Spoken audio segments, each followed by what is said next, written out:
Tournez-vous vers moi.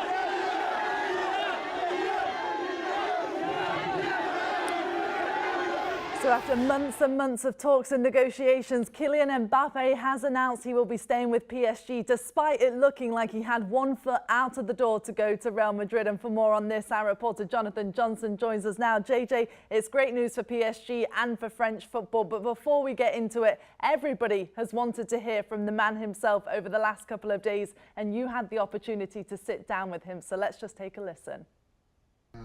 I accept, I understand because first of all I want to say thank you to everybody there. They gave me a lot of love, a lot of affection, and really I was really proud to have my name next to the Real Madrid club and Real Madrid fans. So but I understand the deception. It's normal. I don't have any reaction with it, just I understand, but they have to understand I chose to stay in my country because I'm French, and I'm sure they will understand. Well, JJ, you talked to him about the reaction in Spain to his decision, but what's the reaction to the news been in the French press, and what do you think the deciding factor in him staying finally was?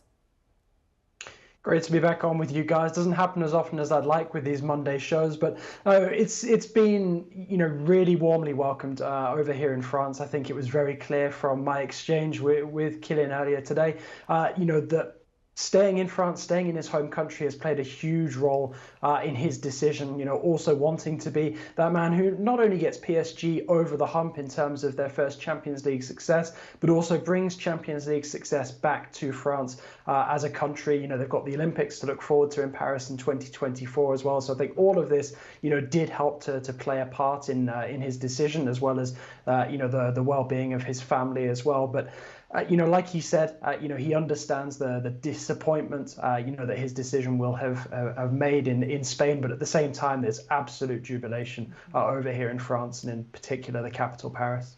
JJ, this is just an outstanding get to speak to Kylian Mbappé one-on-one. Here it was a last-minute opportunity for you that arose. But what was it like, the atmosphere? Obviously, you go into this room, Kylian Mbappé is there. What is he personally like? What is his attitude like? What's the atmosphere of the room like? I mean, everyone must be overjoyed, but you sat right in front of him and looked him right in the eye to ask these questions.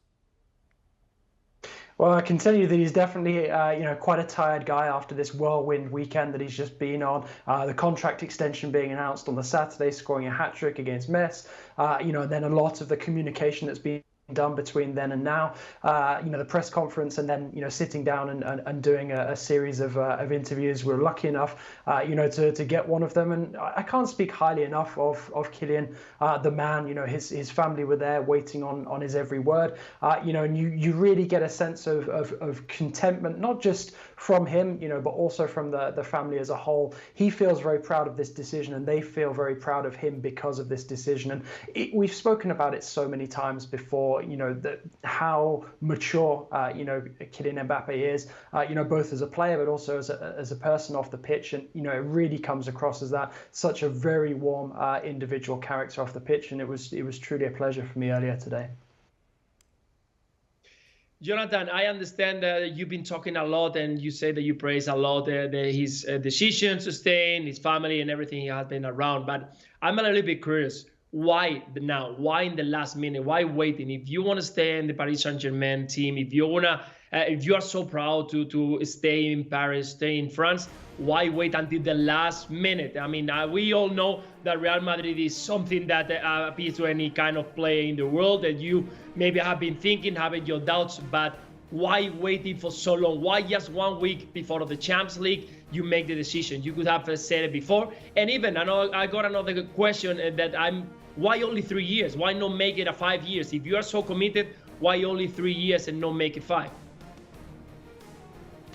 That's a couple of really good questions. And I think, really for Mbappé, I think he wanted to make absolutely sure that PSG were going to be serious about their sporting project in the future. We've seen the last couple of years, they've been a bit of a waste, really. I think that PSG could have made certain decisions a lot earlier than they have.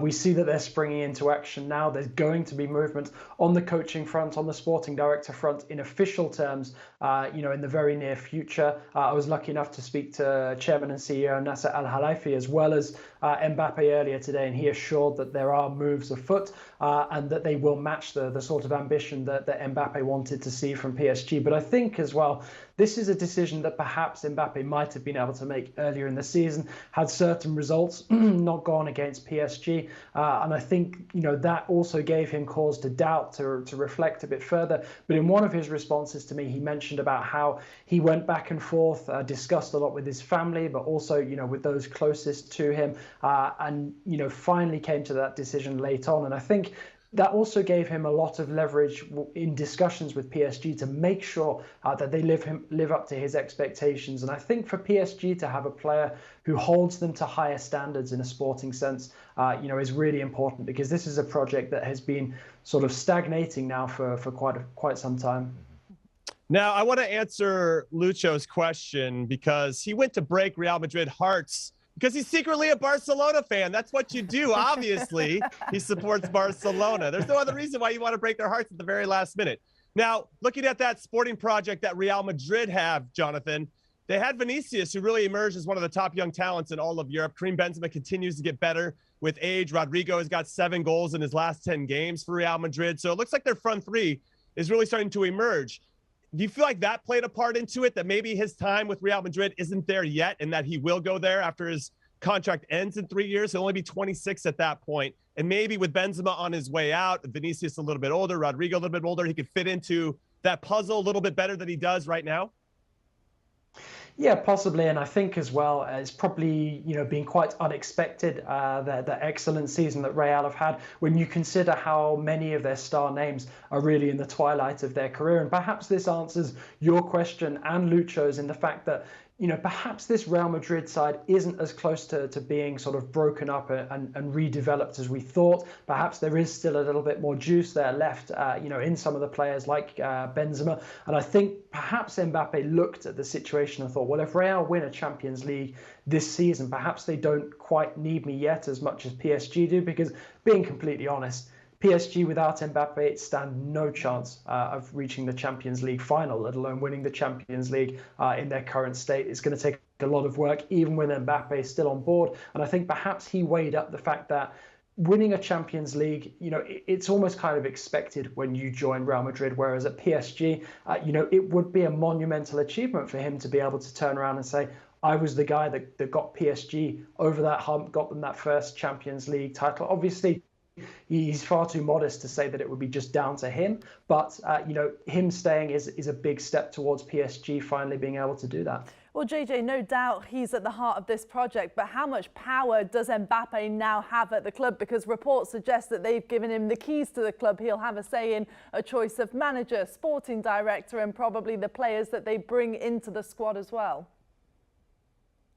Yeah, he answered that in the press conference ahead of our one-on-one chat, and he basically said, I remain a player and I won't reach up and sort of seize any power that extends beyond that of a player. So I think, reports of him sort of being a de facto sporting director are perhaps greatly exaggerated, but I do think it's quite telling that the expected replacement for Leonardo, former Monaco sporting director Luis Campos, is somebody that Mbappé knows from his past with the Principality outfit. And I think that is going to be one step towards a rebuild. That will be to Mbappe's liking. I wouldn't say that it's down to his terms, because I don't think that he's dictating that PSG signed this player or that player, but he wants somebody that he trusts, to be in charge of shaping the way that the project is going to look on the pitch and the players that are going to be lining up alongside him next season. Hi, Jonathan, me again, and I'm excited for PSG. Obviously, the future looks bright with Mbappé in the team. But what does this mean for Real Madrid? I want to talk about Los Blancos again. What's their plan B, do you feel, without Mbappé being a part of it, at least in the near future? It's a really good question, because obviously the alternative that we would have assumed a couple of months ago would have been someone like Erling Haaland, who we now know is a Manchester City player. So that leaves Real really, looking around and perhaps trying to identify somebody that can either, fill the void that would have been left by Mbappé, perhaps, not coming and filling a space that they expected to have coming into the new season, or perhaps they look around and use the money that they would have put towards Mbappé, towards actually rebuilding this squad, because as I mentioned earlier, it is, a squad which has some very aging elements to it. Modric, is fantastic as he still can be, is not getting any younger. Toni Kroos as well. And while he is, enjoying this fantastic, potentially Ballon d'Or winning form, Karim Benzema is also not getting any younger. So I think that, perhaps there is a way of spinning this and saying it's a blessing in disguise for Real at this moment in time, because they can focus on potentially strengthening a couple of different areas and not just bringing in one star signing and then perhaps risking some of those older players kind of tanking out next season. Yeah, and let's not forget how young he is, and there's still plenty of time for him to spend, till 2025 with Paris Saint-Germain, and then eventually maybe spend 8 years in Madrid, or at some point. It's crazy to think how young he is, so maybe that is the answer at the end of the day. JJ, just going back to PSG quickly, because I know you spent a lot of time there today around Kylian Mbappé, but also the club in general, the fans in particular. But Nasser El-Khelaïfi has had a lot of pressure, getting knocked out of the Champions League year after year and not winning it. It's very disappointing, and I can't even begin to imagine the pressure that mounts for an owner trying to win the Champions League, especially when you're spending big money. He's done it again, keeping Kylian Mbappé there, but how important was this for the owner of Paris Saint-Germain? Oh, it's absolutely huge. We spoke about this in our interview. Hopefully, you guys will get to hear it later on this week. But it was a very interesting answer, and Al-Khelaïfi basically expressed to me, that his total responsibility for everything in the PSG project, good and bad. There is obviously a lot of expectation given the nature of PSG's project, but he was happy to assume all of that responsibility. And like he said, it's not been a perfect project. There have been mistakes made, but he owns them all. But also at the same time, he owns, moves like this, which will ensure that Kylian Mbappé is a PSG player for the next couple of years. The best player in the world, he called him in the press conference earlier today. JJ, top stuff. Thanks so much for joining us. We're looking forward to that full interview coming out. So Mbappé is staying in Paris, and our Lucho Garcia will be heading to Paris as well this weekend for the Champions League final. He's lucky, isn't he, Lucho Garcia? As the 13-time European champions, Real Madrid will go head-to-head with Liverpool on Saturday. A reminder that you can watch the match on CBS and Paramount+. The coverage will begin for you at 1:30 Eastern with kickoff at 3 p.m. Do you want a sports network that delivers everything that matters about the game? The highlights, the picks, the instant analysis, no yelling, no fake debates, no politics. Hit the subscribe button and never miss a moment.